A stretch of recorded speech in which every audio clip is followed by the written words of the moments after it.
మంచి నటుడే కాకుండా ఆదర్శప్రాయమైన జీవితాన్ని కూడా గడిపిన వ్యక్తి. కొన్ని విలువలకి కట్టుబడి నటించాడు, కొన్ని విలువలకి కట్టుబడి సినిమా నిర్మాణాలు చేశాడు మహానుభావుడు. జీవితాంతం విలువలని నమ్ముకొని బతికినటువంటి వాడు. ఆయన కళాక్షేత్రంలో మనం సమావేశమై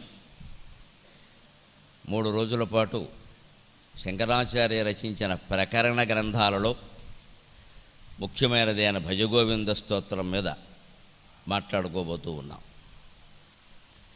ఆచార్యస్వామి మొత్తం 153 రచనలు చేశారు. అందులో 24 భాష్యాలు, భగవద్గీత భాష్యం, విష్ణు సహస్ర భాష్యం అలాంటివి. 57 ప్రకరణ గ్రంథాలు. అంటే ఇదిగో ఈ భజగోవింద స్తోత్రం,